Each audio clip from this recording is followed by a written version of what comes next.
नमस्कार। हेल्थलाइन में आप सभी का स्वागत है। बारिश का मौसम है और इस मौसम से कई सारी बीमारियां जुड़ी हैं, जिनमें से मलेरिया और डेंगू सबसे आम है। ये दोनों ही बीमारियां खतरनाक हैं और बहुत बार जानलेवा बन जाती हैं, लेकिन अधिकांश केसेस में मलेरिया और डेंगू का रोकथाम मुमकिन है। हाँ, अगर एक बार ये बीमारी हो जाए तो आइडेंटिफिकेशन और ट्रीटमेंट जरूरी हो जाता है। तो क्या आपका भी आज के हमारे टॉपिक से जुड़ा कोई सवाल है? अगर हाँ, तो तुरंत फोन उठाएं और नंबर मिलाएं 01725043 01725043 ये नंबर आप अपनी टीवी स्क्रीन पर भी देख सकते हैं। मलेरिया और डेंगू के बारे में आज आपके सवालों का जवाब देने के लिए हमारे स्टूडियो में मौजूद हैं जीएमसीएच चंडीगढ़ से मेडिसिन डिपार्टमेंट के associate professor doctor Sanjay D cruise.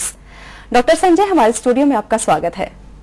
सबसे पहले हमारे दर्शकों को ये बताइए कि मलेरिया है क्या? मलेरिया एक किस्म का बीमारी है जिसमें बुखार होता है आमतौर पे, और ये मच्छरों के काटने की वजह से उनमें एक जीवाणु होता है जिसे मलेरियल पैरासाइट हम बोलते हैं जी। वो हमारे शरीर में प्रवेश कर जाता है, उसके कारण से फिर वो लक्षण पैदा करते हैं जी। तो वो कौन सा मच्छर होता है, क्योंकि मच्छर के भी टाइप्स होते होंगे? हाँ, मलेरिया मादा मच्छर की वजह से होता है, एनोफिलीज मस्कीटोस। जी जी। तो कैसे किसी पेशेंट को पता चलेगा कि उसे मलेरिया हो गया है? आमतौर पे जैसे आज आपको मच्छर ने काटा तो ऐसा नहीं है कि आज ही आपको बुखार होना शुरू हो जाएगा। उसके करीब 10 से 14 दिन के बाद, डिपेंडिंग ऑन किस मलेरिया कीटाणु की वजह से आपको बुखार हो रहा है। बुखार सबसे इम्पोर्टेंट लक्षण है। इसके साथ में मरीजों को ठंड लग के बुखार आता है। और एक ऐसा मलेरिया में एक और भी इम्पोर्टेंट बात ध्यान देने वाली ये होती है कि इसमें पीरियोडिसिटी ऑफ फीवर, मतलब फीवर 48 घंटे पे बार बार आता है और फीवर उतरता है ठंड लग के, पसीना आता है। मैं क्या बोलते हैं उसको, मेन जो सिम्टम या लक्षण है इसमें बुखार का ही होता है, और थोड़ा मोड़ा देह हाथ में दर्द हो जाए तो कोई बात नहीं जी। जैसे कई बार ऐसा होता है कि फ्लू टाइप्स जो सिम्टम होते हैं वो बहुत ही सिमिलर होते हैं मलेरिया में भी। तो क्या इसके लिए टेस्ट कितने सारे कराने जरूरी होते हैं और कौन कौन से टेस्ट कराने होते हैं? फ्लू और मलेरिया दोनों में बुखार होता है, लेकिन फ्लू में यूजुअली हमें आमतौर पे गले में थोड़ा दर्द होना, नजला जुकाम होना, आंखें लाल हो जाना, इस तरह का लक्षण ज्यादा होता है। बुखार कॉमन है दोनों में, लेकिन ठंड लग के बुखार आना अगर ऐसा होता है तो मलेरिया होने का ज्यादा चांसेस है जी। और टेस्ट हमारे पास अनेक हैं, स्लाइड में देख सकते हैं। कुछ टेस्ट ऐसे भी आ गए हैं आजकल, रैपिड टेस्ट बोलते हैं, उसमें कार्ड में ब्लड का सैंपल देने से करीब आपके आधे घंटे के अंदर में रिपोर्ट उपलब्ध हो जाता है। Slide test is the gold standard. उसमें एक फायदा ये होता है कि मलेरिया पैरासाइट के सब स्पीशीज को हम आइडेंटिफाई कर सकते हैं। जैसे फैल्सीपेरम मलेरिया आपने सुना होगा, वाइवैक्स मलेरिया सुना होगा, अनेक 4 किस्म के मलेरिया होते हैं। हमारे हिंदुस्तान में फैल्सीपेरम और वाइवैक्स मलेरिया ज्यादा कॉमन है। तो इन दोनों में खतरनाक कौन सा है? फैल्सीपेरम मलेरिया ज्यादा खतरनाक है, कभी कभी जानलेवा भी हो सकता है जी। कई बार ऐसा देखा जनरली होता है कि मलेरिया के बुखार चढ़ने का एक टाइम होता है, वक्त होता है कि अगर 1 बजे किसी पेशेंट को बुखार आया तो उसी दौरान उसी तय समय में उसे बुखार आता है। हाँ, इसी बात की मैंने शुरू में मेंशन भी किया था, पीरियोडिसिटी ऑफ फीवर 48 घंटे 72 घंटे।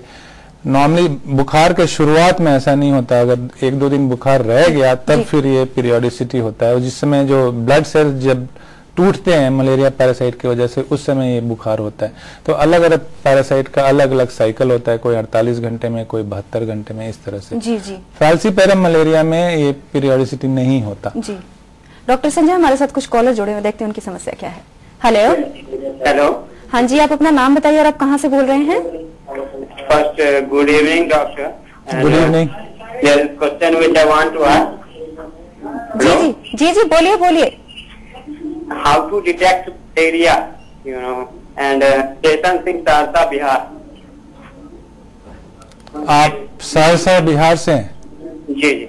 आपका सवाल दोहराएंगे प्लीज, हमें समझ में नहीं आया क्या पूछना ये मलेरिया कैसे डिटेक्ट किया जाता है, कि मतलब और क्या सिम्टम्स हैं इसके? जी, मलेरिया को डिटेक्ट करने के बारे में पूछ। मलेरिया के डिटेक्ट करने के हमने बात करे, शायद आप टीवी देर से खोले होंगे। हमारे ब्लड टेस्ट अवेलेबल हैं, उपलब्ध हैं। स्लाइड बनाते हैं, थिक स्मीयर, थिन स्मीयर, उसको हम फिर माइक्रोस्कोप के अंदर देखते हैं। मलेरिया कीटाणु आसानी से देखा जा सकता है अगर कोई अच्छा माइक्रोस्कोपिस्ट हो तो।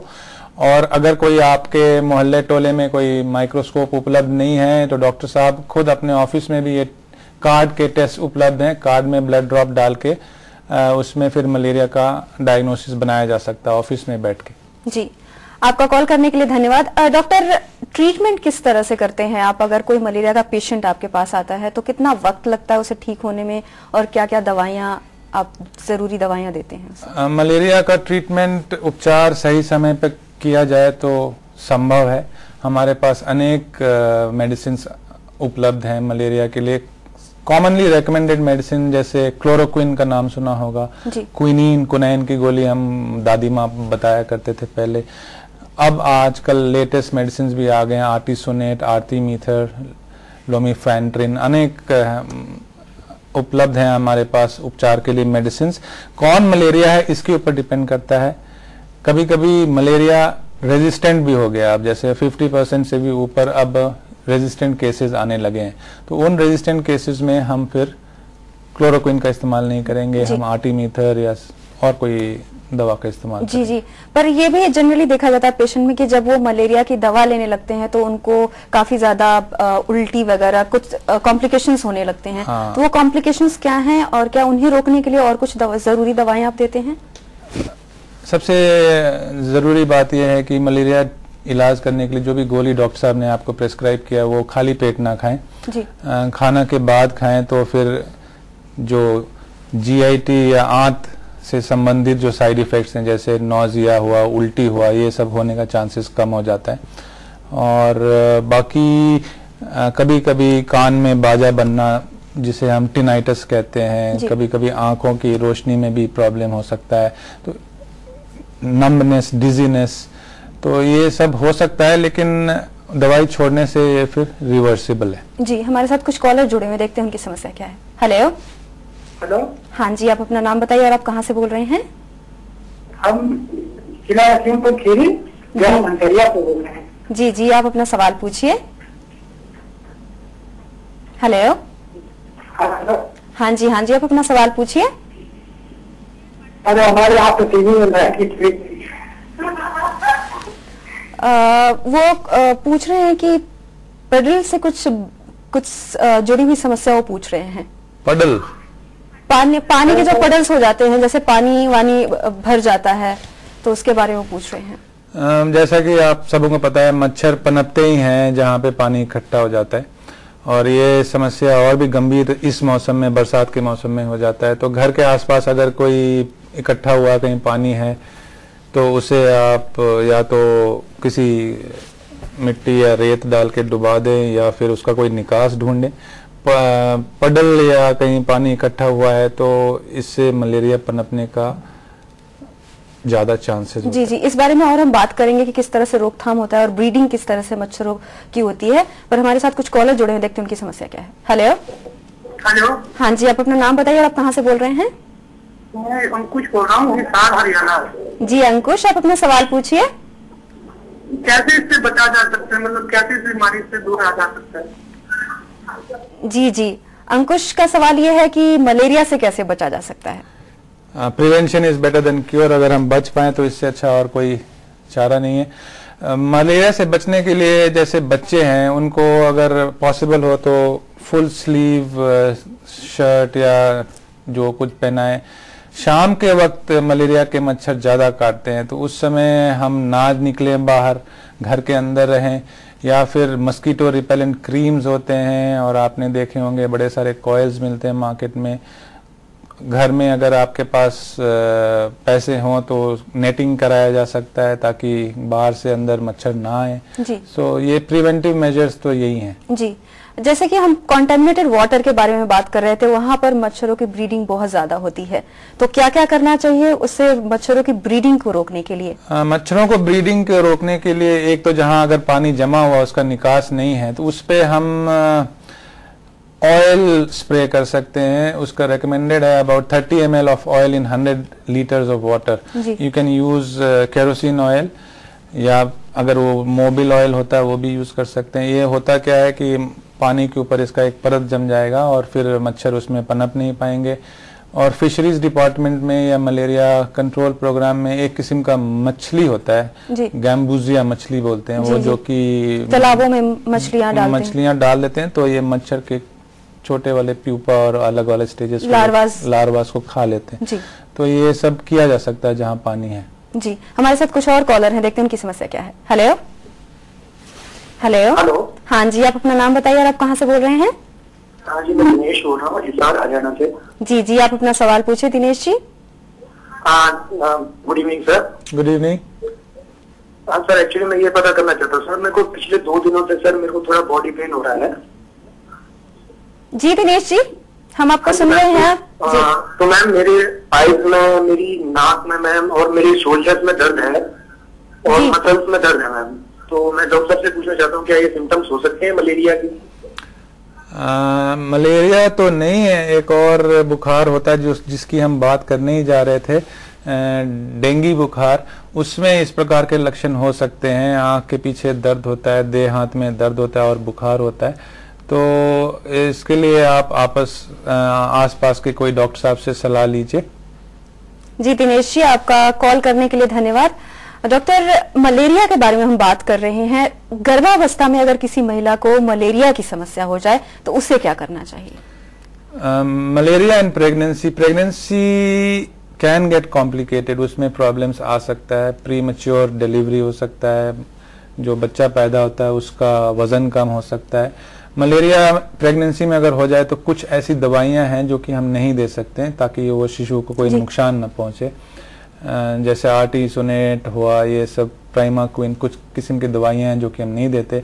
अगर प्रेगनेंसी में मलेरिया है तो chloroquine can be given safely और we can also give quinine. So there are options available to treat, but we should be careful and preferably the lady should be hospitalized. उन्हें अस्पताल में उपचार कराना चाहिए। जी, तो कितना वक्त लगता है एक गर्भवती महिला को मलेरिया हो जाए तो उन्हें, आपने जैसे कहा कि अस्पताल में भर्ती कराना जरूरी होता है, तो कितना वक्त लगता है उन्हें ठीक होने में? मलेरिया अगर इलाज मिल जाए तो 24 से 48 घंटे में बुखार उतर जाता है। जी।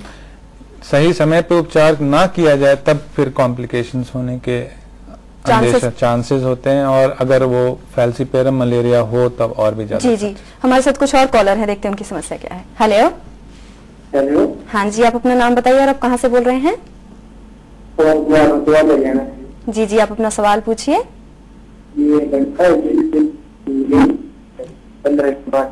जी पवन जी, आपकी आवाज हम तक ठीक से नहीं पहुँच पा रही है, क्या आप अपना सवाल दोबारा दोहराएंगे?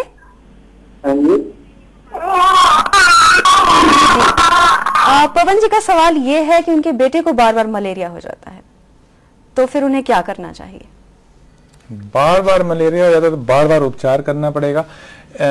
कुछ मलेरिया ऐसे भी होते हैं जो कि रिलैप्स हो जाते हैं। तो रिलैप्स होने का कारण ये होता है कि there is a stage known as hypnosis. कुछ मलेरिया कीटाणु तो ब्लड में आ जाते हैं और कुछ लिवर में ही रह जाते हैं। अगर हम पूरा उपचार ना करें, जिसे हम रेडिकल क्योर कहते हैं, तो 30% ऑफ द केसेस में मलेरिया रिलैप्स भी हो सकता है। तो एक हम ट्रीटमेंट 3 दिन का क्लोरोक्विन से दिया, उसके बाद हमें करीब 2 हफ्ते तक एक प्राइमाक्विन की गोली आती है, उससे ट्रीट करना पड़ता है ताकि फिर रिलैप्स ना हो मलेरिया। लेकिन थोड़ी सावधानी बरतनी होती है क्योंकि प्राइमाक्विन से कभी कभी किसी मरीज को आईवी हेमोलिसिस नामक एक कॉम्प्लिकेशन हो जाता है, जिससे G6PD डेफिशिएंसी होता है। तो हमें प्राइमाक्विन देने के पहले G6PD ब्लड का टेस्ट जरूर कराना चाहिए। जी। डॉक्टर संजय, हमारी बातचीत जारी रहेगी मलेरिया के बारे में। फिलहाल हम रुक रहे हैं छोटे से ब्रेक के लिए। ब्रेक के बाद भी GMCH चंडीगढ़ से डॉक्टर संजय डिक्रूज आपके सवालों का जवाब देंगे। हम बस यूं गए और यूं आए।